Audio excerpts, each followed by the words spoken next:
Il était une fois un pauvre bûcheron. Un soir, alors qu'il se préparait à souper, un petit bonhomme est arrivé. Il lui dit « Je suis une petite personne et j'ai faim. » Un nain qui a faim? Non, une petite personne qui a faim. Assis-toi sur la chaise haute pour les petits...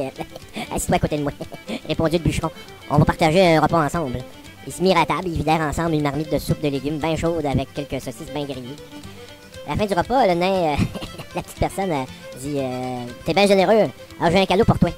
Voici pour toi un moulin magique. Il suffit de dire petit moulin, il faut moudre ceci et le moudre bien vite. Pour qu'il se mette à moudre tout ce que tu désires. Pour l'arrêter, tu n'auras qu'à dire Marala, Matata, Maliba. Et le nain, disparut très vite. Le bûcheron posa le moulin devant sa vieille cabane, puis il dit Petit moulin, il faut moudre une belle maison et la moudre bien vite. Le petit moulin s'est mis à moudre la plus belle des maisons.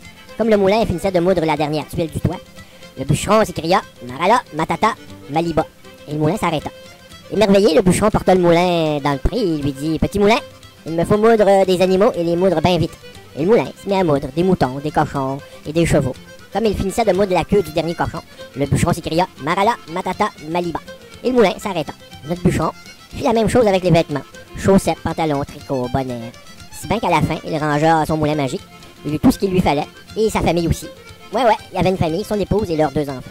En fait, la réalité est que le bûcheron, c'était mon papa. Sa femme, c'était mon moumin. Et les 2 enfants, moi et mon frère François. François, lui, était né avec la bouche ouverte. Alors toute son intelligence en profita pour s'en aller. Il avait un rictus un peu niais. On verra. Il était bien interdit aux enfants de s'approcher du moulin. Un jour, alors que François était le seul dans la maison, il prit le moulin et répéta « Petit moulin, il me faudra du lait et le moudre bien vite. » Ne pouvant se rappeler la phrase pour stopper le moulin, le lait s'était répandu partout dans la maison. Heureusement, Poupa y revenait à la maison. Et Marala, Matata, Maliba. Le moulin s'arrêta, mais celui à gros mots de Poupa, il débuta pour gronder le pauvre François. Quelques jours après, le petit François a pris ses précautions puis apporta le moulin dans le jardin. Il avait envie de confiture. Puis il dit, petit moulin, il me faut moudre de la confiture et en moudre bien vite. Aussitôt dit, la confiture fit son apparition en abondance. Après quelques minutes, le jardin en fit complètement couvert. Poupa, la vue de cette scène, arriva et juste à temps car François avait encore oublié la phrase. La confiture avait comblé le ruisseau et pratiquement submergé les collines. Marala, Matata, Maliba. Et le moulin fut arrêté. Mais Poupa à nouveau gronda le petit François. À un point que François avait maintenant peur de s'approcher du moulin magique. Les jours et les semaines passèrent, puis un jour, un capitaine de bateau de pêche arriva chez nous.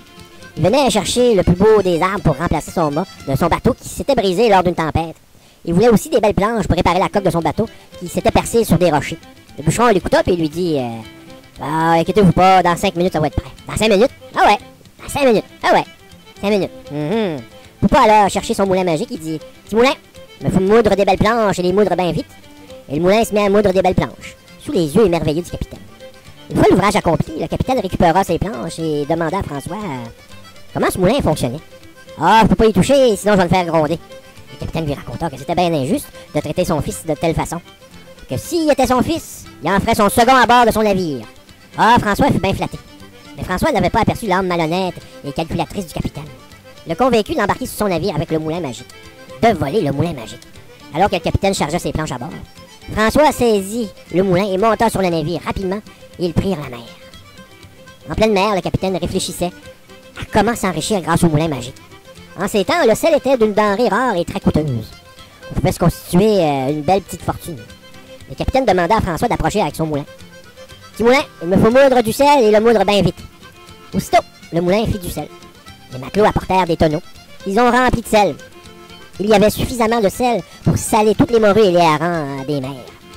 Le moulin continuait de moudre le sel. Le pont du navire s'en était recouvert. François était encore incapable de se rappeler de la phrase pour arrêter. Le moulin continua de moudre. Du sel et moudre du sel.